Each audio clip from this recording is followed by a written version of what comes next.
Hey y'all, good afternoon. As you're coming in, you'll see that there's a QR code there available to you to scan with your phone. That's the quiz that we put in this week. So if you haven't taken it, go ahead and take it now.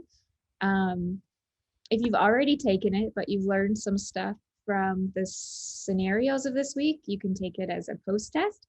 Otherwise, I will be posting the answers as well as the QR code again this afternoon after this Friday live session.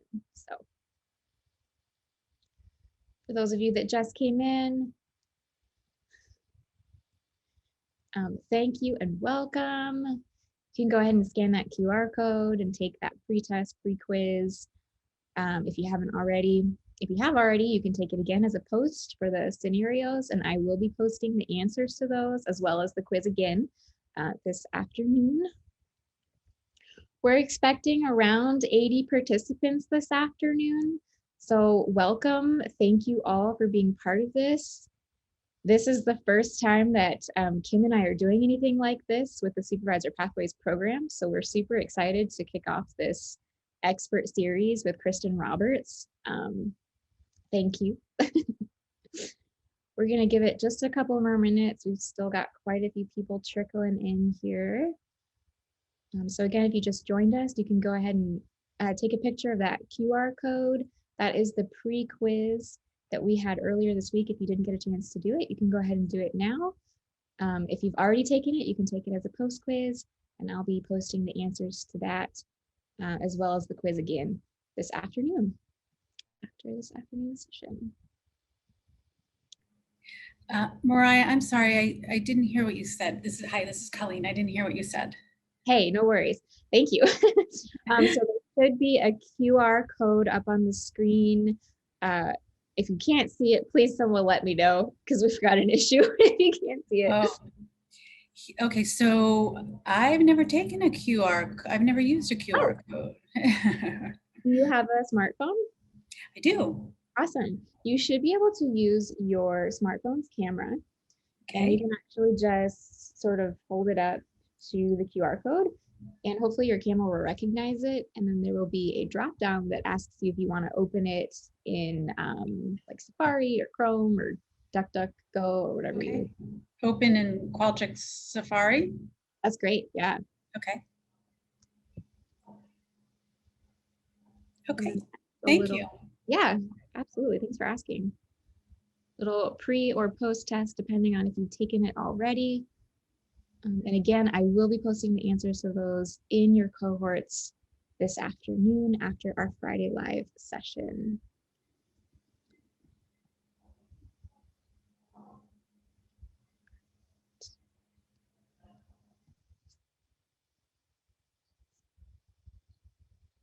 Okay, so we are at 73 participants. We're expecting around 80, but it is 1 o'clock, so we're going to go ahead and get started. Welcome, everyone. Thank you so much for joining us. You may have already heard me say this, but this is the first time Kim and I are doing anything like this with the Pathways program. So today, we've got a couple goals out of this session that we'd like to see happen. One of those is that you get to spend a little more face-to-face time with participants in the pathway, but also you get to ask questions and engage with an expert on campus, Kristen Roberts, who's joining us today from the Office of Audit, Compliance, and Privacy. So thank you so much, Kristen. We collected your questions. Kristen got those this morning. And she also got one last-minute question that's stuck in there, so she's got them all. We're going to go ahead and sort of go through those. And then Kristen, I'm just going to let them know how you'd like to receive questions, or how, if you want to go through everything, or what you'd like to do, but I'm going to go ahead and kick it over to you. Sure. If you want to submit questions, I say type it in the chat. And if you don't want it to be sent to everyone, make sure you send it privately to Mariah or Kim, and then they can send the questions, or they can ask me the questions out loud. Okay, so hi everyone, I'm Kristen Roberts. I'm with the Office of Audit, Compliance, and Privacy. I'm on the compliance and privacy side. Our audit office, internal audit, They conduct all the audits. Our office, compliance and privacy, is fairly new. We've been around about 4 years. I was hired 2 years ago specifically for the conflict of interest disclosure process. So that's my main responsibility, but then I also help our executive director, Robert Gottesman, with any other general compliance issues. And we try to coordinate all of the compliance functions on campus, including athletics, finance, cybersecurity. So we kind of try to get everybody in the same room. We have quarterly institutional compliance meetings. We help conduct risk assessments. And that's where it kind of has some overlap with our audit, because they do a lot of risk-based audits. That's how they prioritize their risks. So we do work closely with the audit side.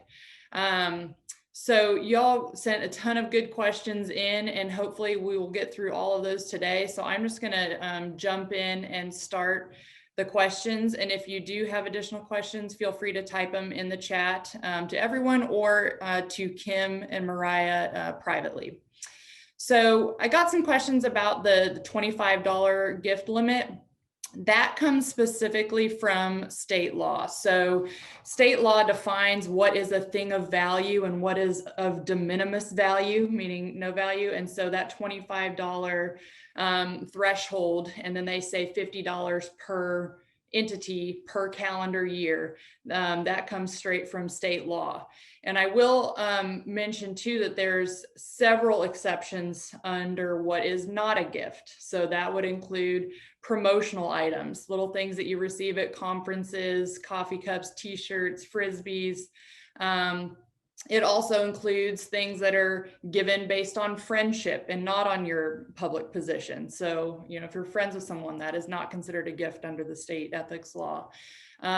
Anything received at a widely attended educational event, and there's a specific definition for that. But if there's lots of people, or you're attending a professional organization conference and they give out bags, or even like a golf putter or $100 gift card, if it's open to everyone and it's a random drawing, you can accept that. So we don't have a strict no gifts policy, because there are certain exceptions in the state law, and we don't want you to have to worry about, you know, every little thing. If I go to a conference, oh, I can't get a bag and everyone else is taking one. So it is okay. It is allowed under state law.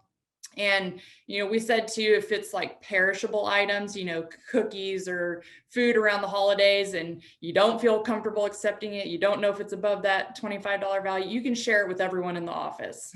So that way you are not, you know, receiving some benefit. Doesn't really make sense to try to ship back some you know, crackers or something. So if it's perishable, feel free to share it with the office. That's an acceptable way to handle it. Just what you want to steer clear of is accepting anything of like cash or cash equivalent. You really don't want to accept those types of items, like I said, except if it's a random drawing. Another question along those lines was, what if we get something that's valued higher than $25 and we can't send it back, like 2 game tickets, for example? Another exception is paying full value. So if you pay the full value of the tickets or face value of the tickets, then that's not a gift. So if you do want to go, you got to pay for it.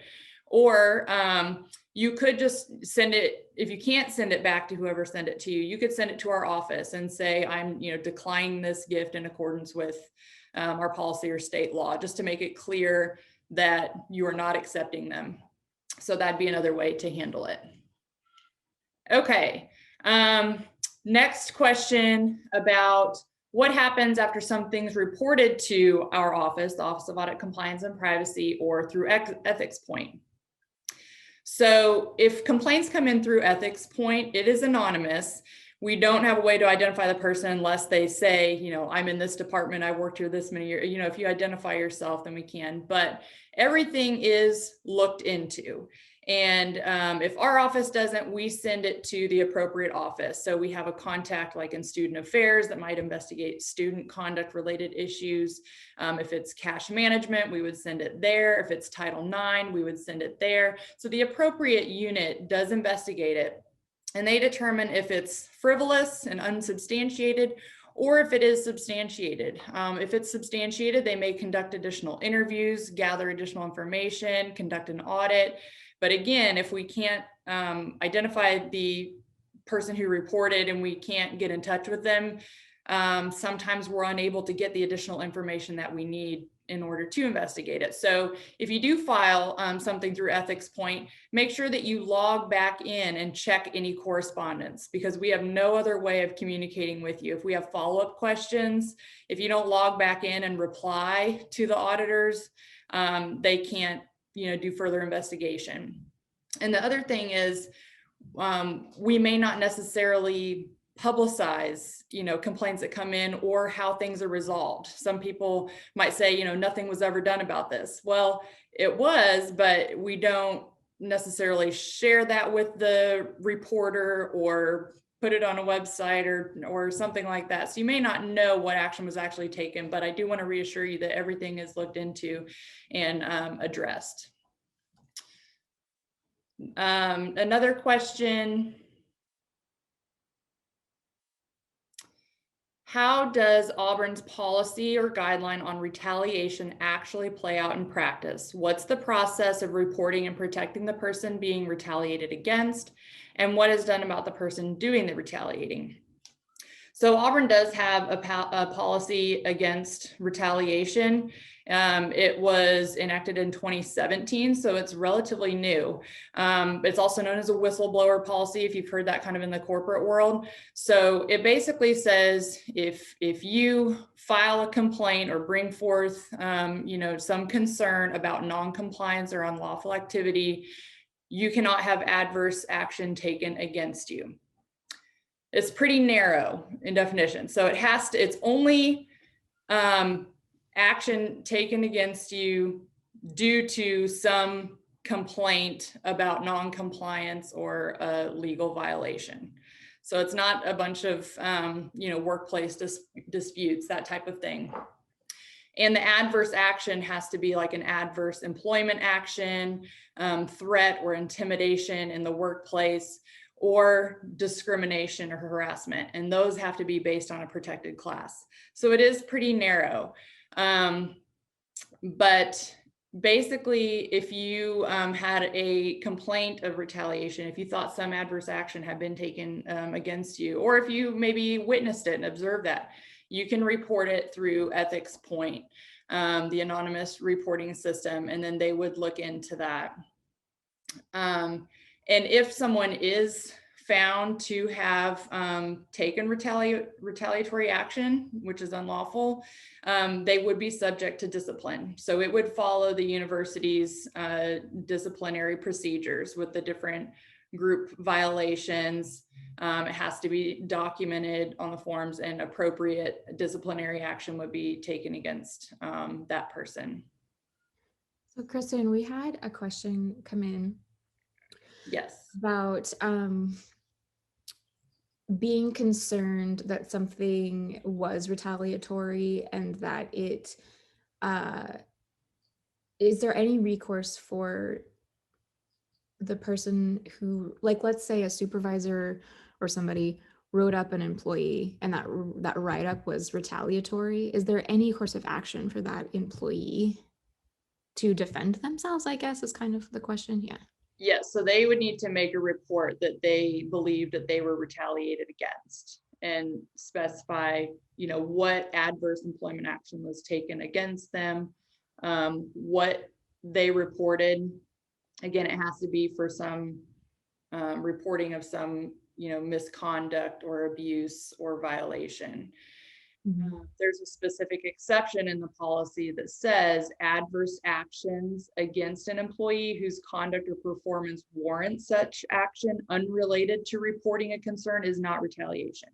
So, if it's appropriate disciplinary action based on performance or non-compliance with a university policy, that's, appropriate discipline. But if they do feel that they're retaliated against, they should report it either to our office, Title IX office, or Ethics Point.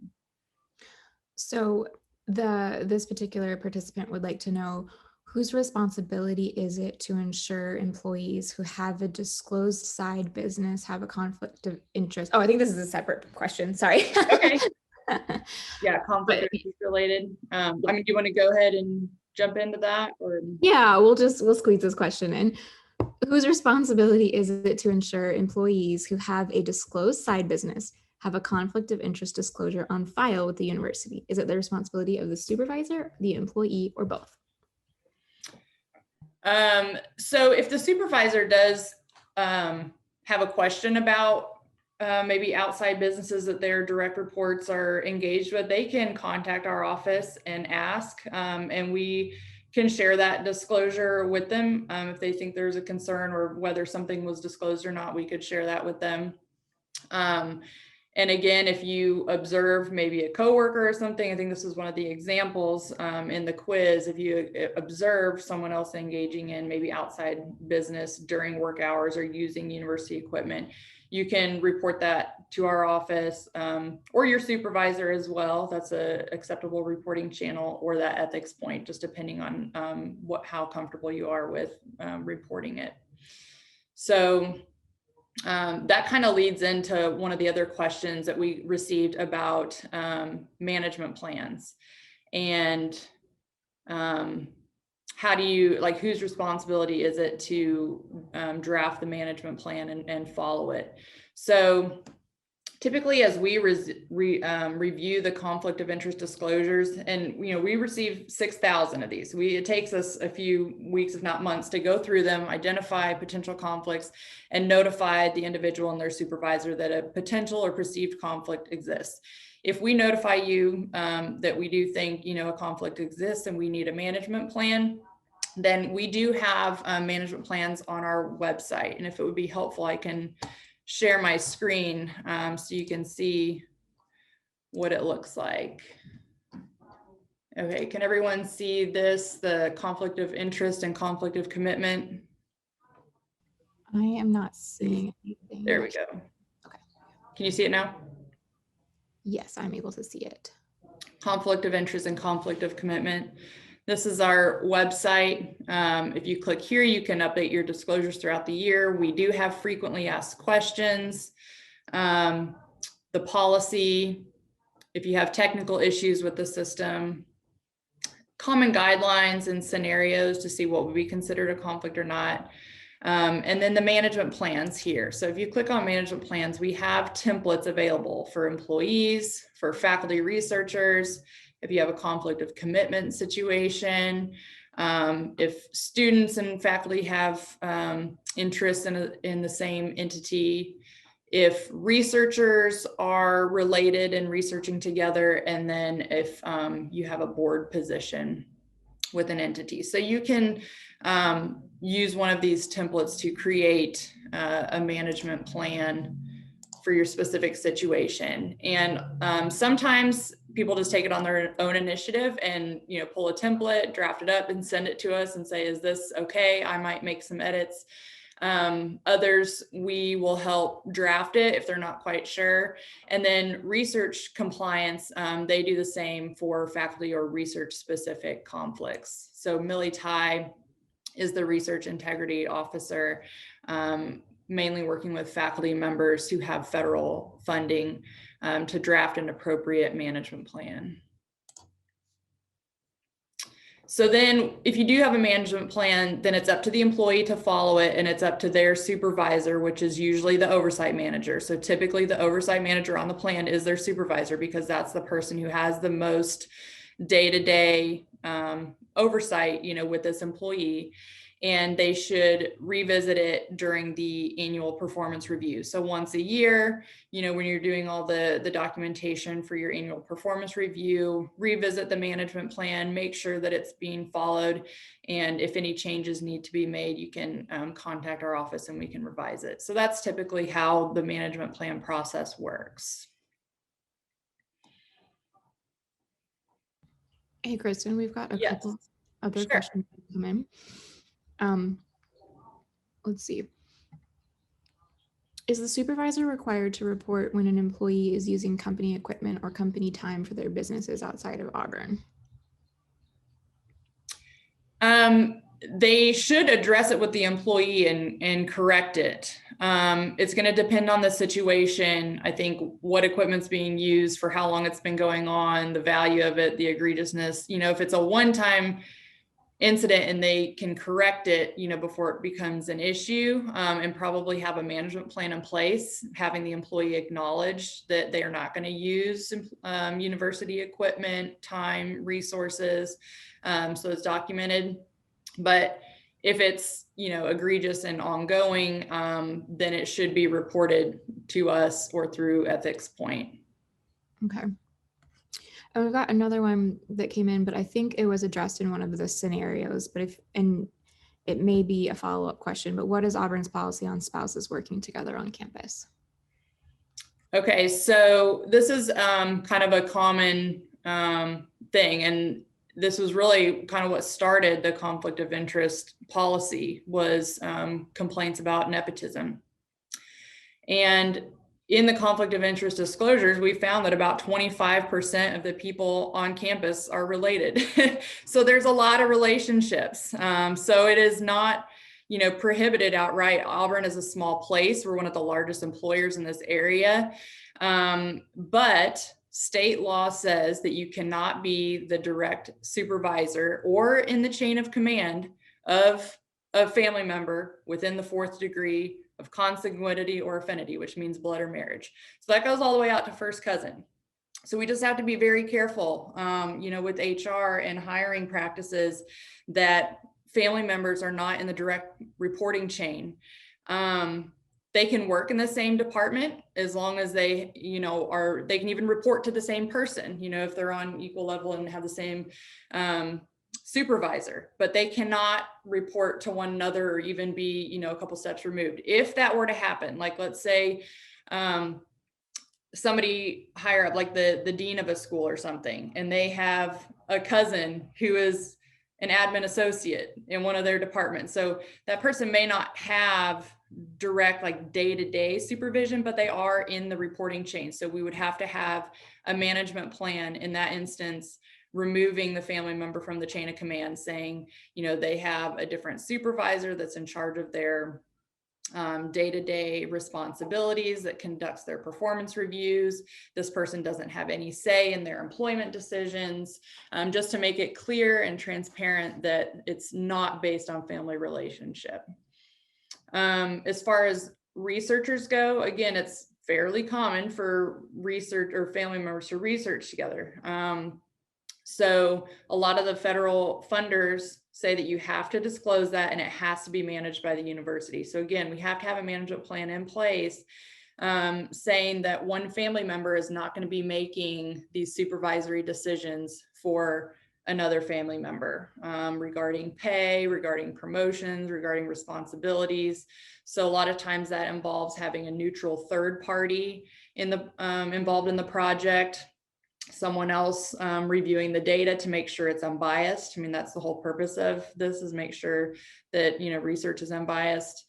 And again, that any decisions are based on knowledge, skills, and abilities, and not the family relationship. So that's the purpose of the management plan, is to make that clear, that the family relationship was not the reason for making the decision. So Kristen, all right, go ahead, Mariah. Were you going to say Burnett's comment? Well, Burnett and Amanda both had questions. Yeah. So you do Burnett and I'll do Amanda. That sounds awesome. Okay.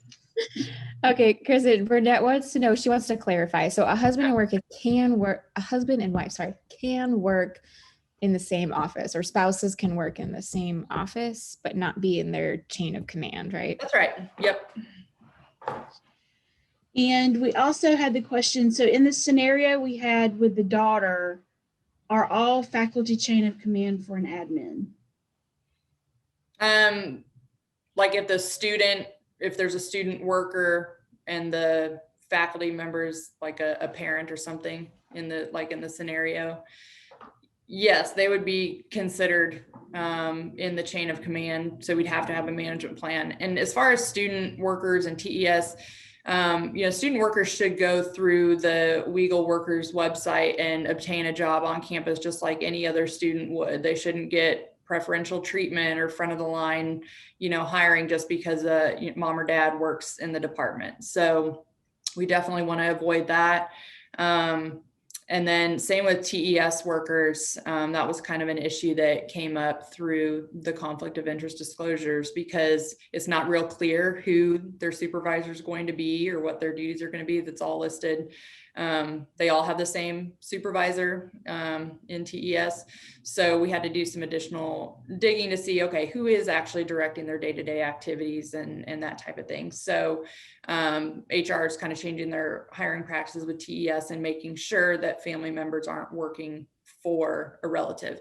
And again, this is for the protection of the employee, because Auburn University doesn't get in trouble for that. It's on the individual. You were the one that's subject to fines and criminal liability. So we're trying to help the individuals to make sure they avoid these types of situations. Does this also, so we've got 3 more questions about this. One of them, I think, tags onto this. Does this also apply, or what about graduate students? Is there a difference with them? Applies to them just the same. So mom or dad can't be on their committee, dissertation committee or something. That would be considered chain of command. So, and then as far as like academic, if they're enrolled in a course that a family member teaches, that goes to the provost's office, and they have to make different arrangements or have, somebody else reviewing the grading or something like that to avoid the conflict of interest, but it would be treated the same. Yeah, okay. And the same for a spouse. I mean, they can't, you just can't be related through blood or marriage, right? Within the 4th degree. Mm-hmm. Yeah, okay. What if 2 faculty members in the same department are married and then one of them becomes the department chair or head? So that would create a conflict of interest. And so then we would need a management plan saying that the faculty member is not going to report to their spouse or whatever. So we'd either have the dean or the ADR or some other administrator be the person conducting that person's performance reviews and directing their day-to-day activities. Okay. So it would require a management plan. That's good. So there's a couple questions that came through. One of them, I think, worded it pretty well. It's, would it be an ethics violation if during recruitment, if a search committee member has a family member interviewing for a position which they are part of the decision-making process for, but doesn't disclose the relationship prior to the interview process? Yeah, that person should definitely disclose the relationship and remove themselves from the committee. If your family member is applying for a position on which you serve on the hiring committee, you should remove yourself from that committee, because that would put you involved in the hiring of a family member, and that's an ethics issue. Yeah. There's a question of who writes the management plan. We kind of talked about this earlier. It can either be, the employee and supervisor together if they feel comfortable taking the template off the website and making it fit their situation, or our office or research compliance can help write it. Great. And who is responsible for reporting or addressing a violation in each college? It depends on how it's reported. If it's just reported directly to the supervisor or to the dean, then, they should take appropriate action. If it's reported through ethics point, they're going to contact the appropriate department or leadership in that department. But whoever's the supervisor is responsible for, taking any disciplinary action. Okay, let's see, I got one more that came in. So if an employee believes that a supervisor is hiring new employees based on previous family friend relationships, should that be reported, or is that monitored in any way? Yeah, so ethics point, it says anything in good faith, it should be reported. So if you believe in good faith that the hiring is occurring based on family relationships and not based on knowledge, skills, and ability, then it should be reported. If it's just frivolous or to get back at, or if it's rumor or something, then not necessarily. But if you have any good faith basis to believe that, then yes, it should be reported. Thank you. Okay, there's been a lull in the questions. Like we can get back to the pre-written ones. Okay. And some of those were ones that were already submitted. So we did address some of those.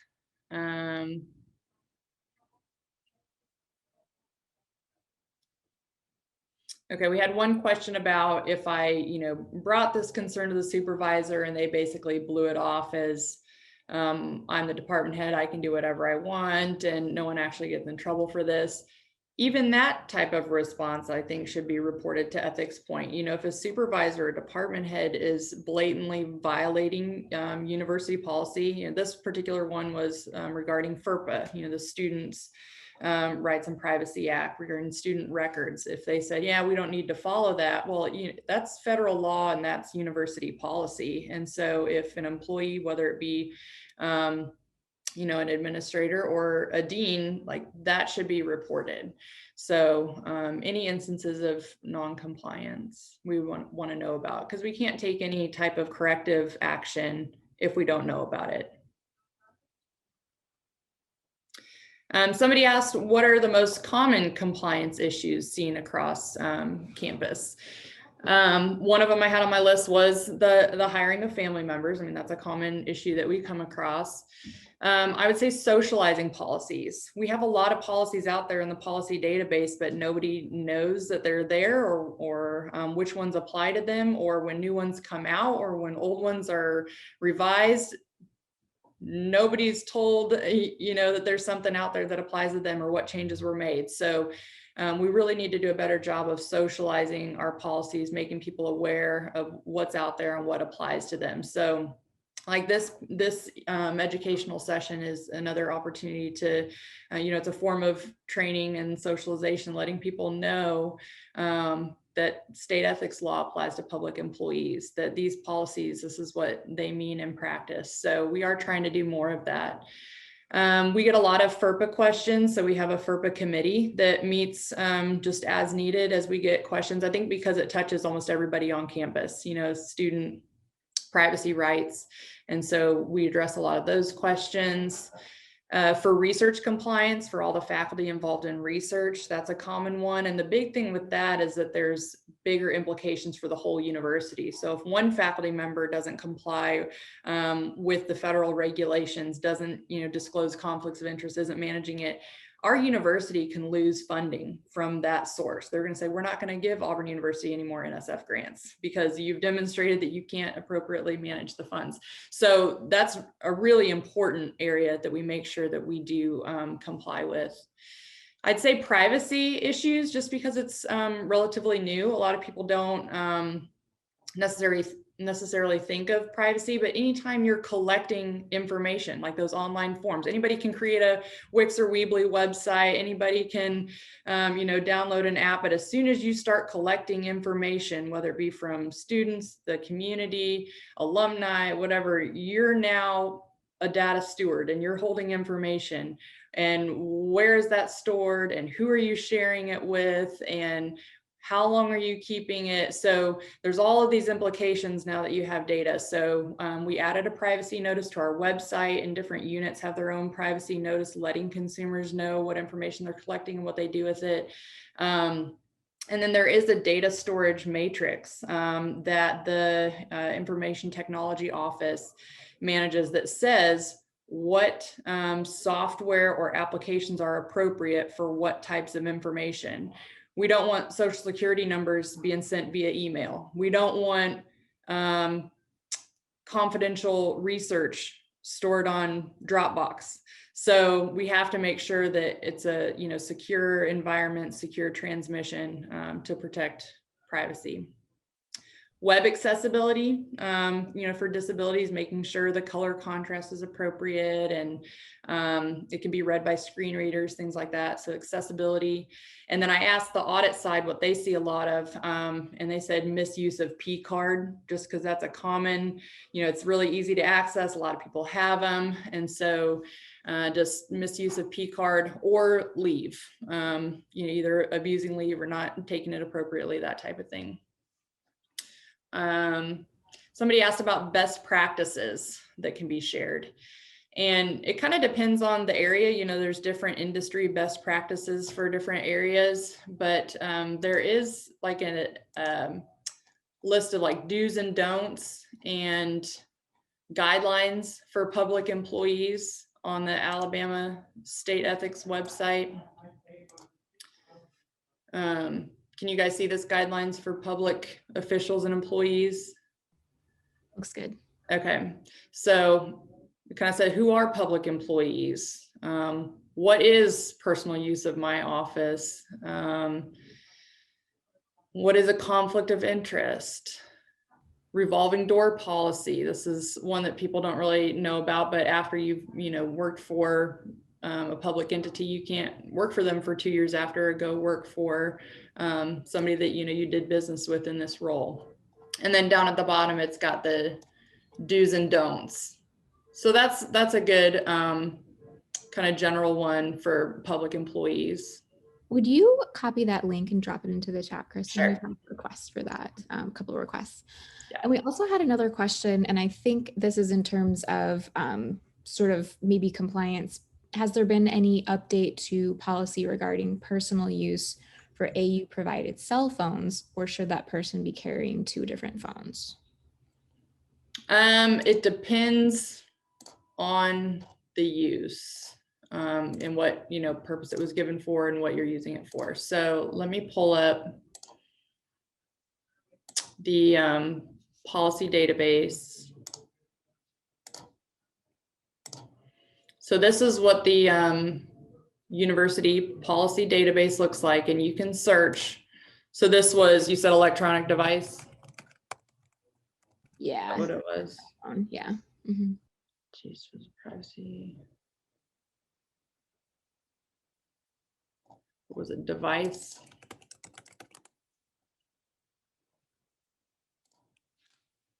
University owned mobile device and service policy. Okay, so on the policy, it has when it was last updated. So this was September 23rd, 2019. And OIT does a good job of periodically reviewing their policies. It's every 1, 2, or 3 years, depending on what it is. So they're usually pretty up to date. And what was the specific question? Let's see. Using an AU provided cell phone for personal use. So I guess if you received like a phone call from your mom during the work hours or something like that. Yeah, generally, if it's like, minor or intermittent every once in a while, it's not like you're in violation of the policy. But if you're using it for personal use, that's not what it was intended for, and arguably a violation of the policy. I mean, if it's a university issued device, it should be used for university purposes, university business. And the other thing to be aware of is if there's any investigation, anything on that device is subject to investigation. So if you don't want personal, emails or conversations subject to disclosure, then you should be doing that on a separate personal device. What about people having AU cell phones that are not working away from campus? Is that at the supervisor's discretion? That are not working? Yeah, I'm not entirely clear on that piece of this question. Yeah, are they saying the person is not working away from campus or the phone is? I'm not sure what they mean by that question. I think let's see, what about people having an Auburn University phone that only work on campus? I guess that would be maybe an OIT question of how to go about getting a university phone. Yeah, I don't know what the requirements are for that. That would probably be an IT question. That in the department, most departments don't have the budget to spend on cell phones for each of their employees. So that would be also a departmental question. Somebody asked about departmental audits and what the schedule is for that. So our audit approach is entirely risk-based. The director of audit, the director of compliance, and the vice president for audit compliance and privacy sit down every year and make a list of what they think are the highest risk issues or areas on campus. They conduct interviews around campus with different leadership, every, dean, and then come up with that list. So that's what they base their audit schedule on. And then they also get requests for audits. So a change of management audit, if a new leadership position, if they come in and they want a change of management audit, just to get an overview of what kind of the current state of affairs in their department, and then they have to work those into the audit schedule. And then any allegations. So anything that come in through ethics point or otherwise, then those are added into the audit schedule as well. So it's a full plate, but if something is low risk, like if a department is low risk, they may never be audited. So it's not unusual for you to never, see or be involved with an audit, particularly if your area is low risk. Are there instances where an employee would only have one phone, like a personal work combined, and it would be paid for by the university? I honestly don't know. Maybe at the upper levels of administration, that's normal practice, but I'm not sure what instances or how they determine whether or not you need a university issued cell phone or not.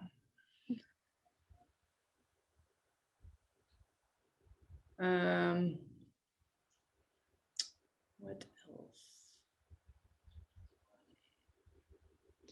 We do have one question, and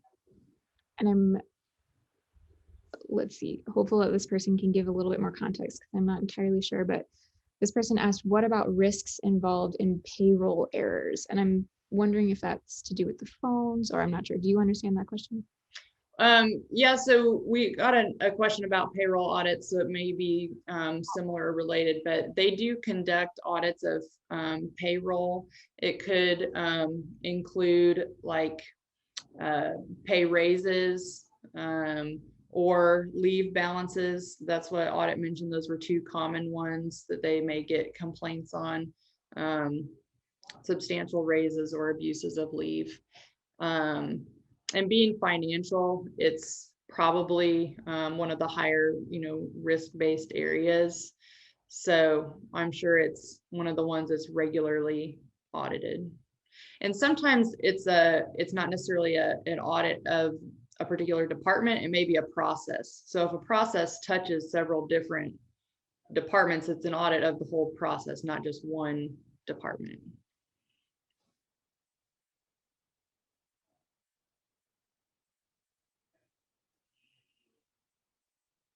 Somebody asked about the statement of economic interest, and we do get a lot of questions about that. So the statement of economic interest is required by the Alabama Ethics Commission, and it's required by state law. It's completely separate from Auburn University's conflict of interest disclosure. The state statute says if you make a public employee that makes $81,000 annually or more a year, or serves as a supervisor, has to complete the annual statement of economic interest. So our office is just responsible for notifying the employees that meet that criteria. So every spring, it's usually like February or March, we will send out either letters or emails saying that you fit under this criteria and are required to complete it by April 30th. So for this year, you have to complete by April 30th, 2021 for the 2020 year, for the previous year. And it is public information. You can go on their website and search by name and see who filed and what they disclosed. Our conflict of interest disclosure is not as part of your personnel file. We don't make that public or just share it with anyone. So it is required by state law.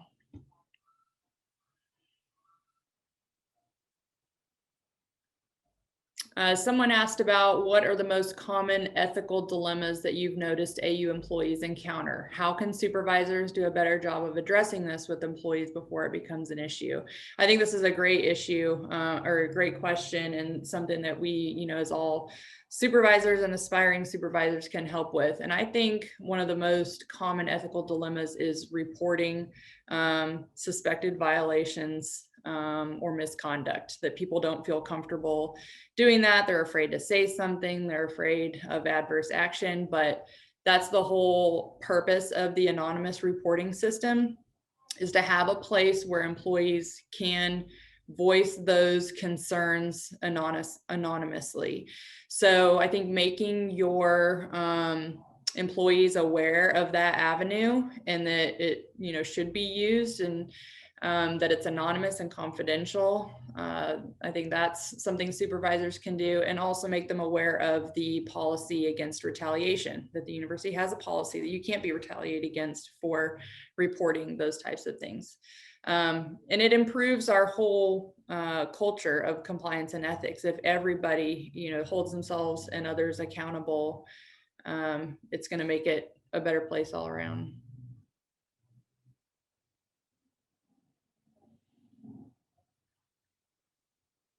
Someone asked about compliance resources and different links that are available. So I showed you our website that had all the conflict of interest information. Research Compliance also has a website that has good information for faculty, or if you work with faculty.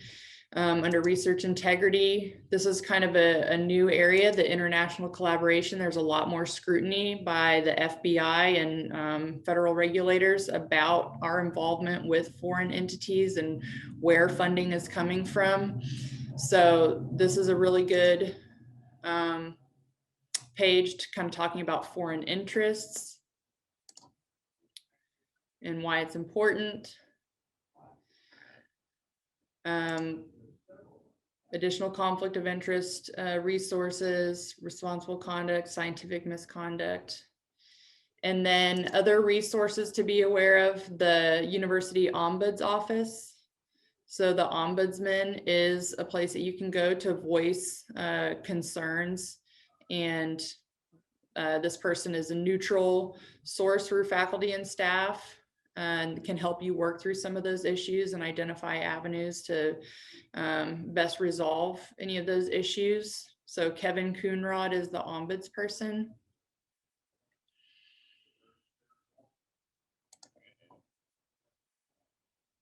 And then another resource is our compliance partners page. So if you have a concern or question about a particular area, you can direct it to these individuals. So if it's relating academics, Office of Undergraduate Studies, and we included AUM contacts because we do have compliance responsibilities over them as well. Athletics, Clery, like the Title IX violations, conflict of interest, harassment, human resources, information technology. So just depending on what your question might concern, this is the appropriate contact that might be able to help provide some information or answer your questions. And I'll put that link in the chat as well.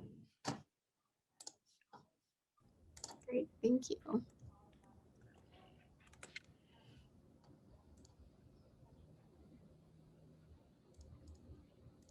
Any other questions that we didn't hit on yet? We did get one that came in a little bit later, I think while we were on here. The question is about the conflict of interest form. Mm-hmm. And understanding the need for it to help eliminate employees not working and doing a side hustle instead of their job.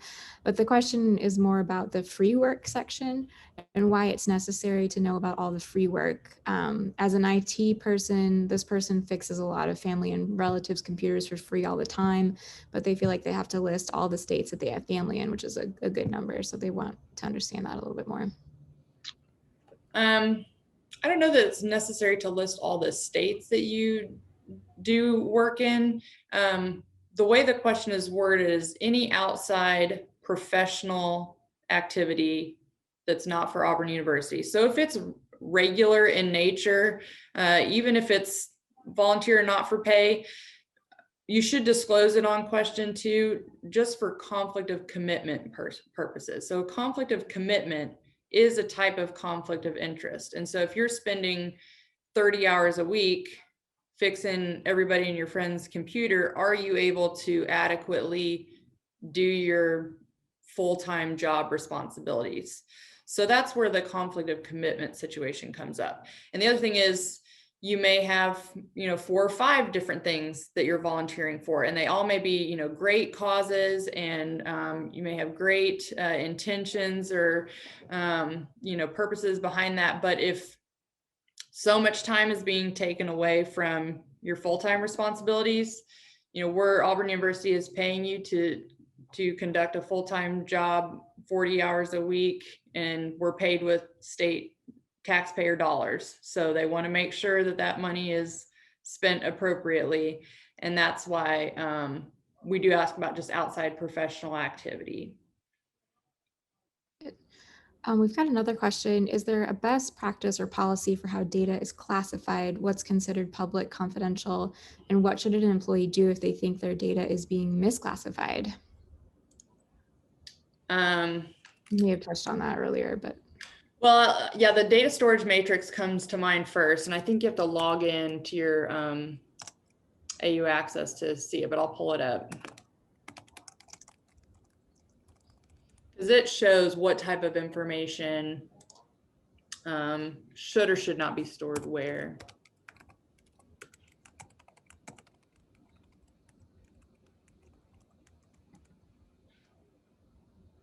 I'm going to share my screen. Okay, so the data storage matrix, if you're dealing with confidential information, that would be credit cards, social security numbers, financial information, driver's license numbers, health insurance information, HIPAA information, controlled export information. That is all considered confidential and should not be like in Canvas or Box or OneDrive, things like that. And then you can see like operational information and public information. There's a little bit more leeway on what's allowed and what's not. But down here, like any of these non-Auburn services and tools like Gmail, personal devices, unencrypted devices should not be used. So if you think that, information is not being used appropriately or it's disclosed or something like that, you can report it to abuse@auburn.edu. And there's also like if you think of an actual breach has occurred, you report it to the incident response team.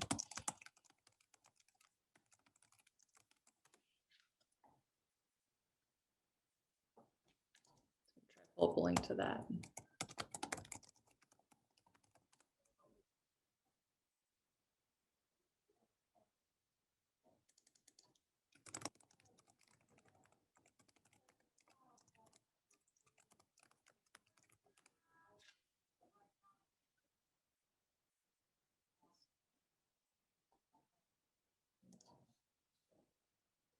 I'll just put the email in there.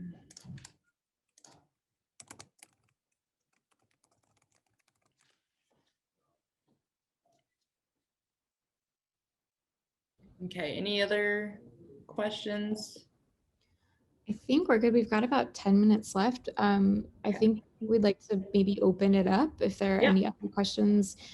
For this portion, if you'd just like to unmute yourself, that would be wonderful. If you have any other questions, or if we didn't get to your question and you want to draw our attention to it, please let us know.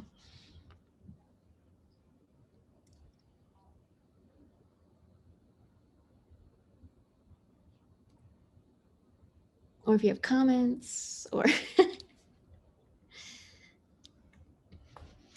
let's see, another one did come into the chat.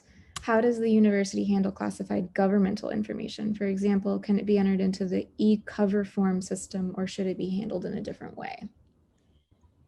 So that should be handled in a different way. We have a whole classified research enterprise. So our research security compliance team handles classified research. It is under our division, but they operate out of the College of Engineering just because that's where most of the research is conducted that's classified. But people have security clearances. There's a secure enclave. They have a secure facility that meets government standards. They have to mark things as classified. So that is all handled by those individuals. It's almost like a separate research enterprise. And the federal government is moving towards it's called CMMC, cybersecurity maturity model classification. And so entities that do get federal funding to conduct controlled unclassified research have to comply with these standards and meet, it's like a level 1 through 5 system, but you have to be at least a level 3 certified to conduct federal funding. So that's like a huge undertaking that they're trying to create a secure research environment to be able to conduct that type of research. So Tony Navarra is our research security director.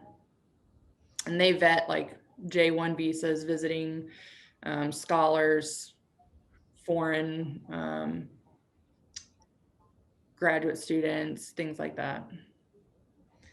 Okay, we've got, let's see, would you be able to post the link for that matrix? Yeah, that'd be great. I made a short link, so that should take you to it. And you probably will have to log in with your username and password. Cool. And just for the record, y'all, I've been collecting these links as well, so I will post them in Teams for y'all later. We do have 2 more questions that came in, and I think that will probably be it because we're about to run out of time. So the last 2.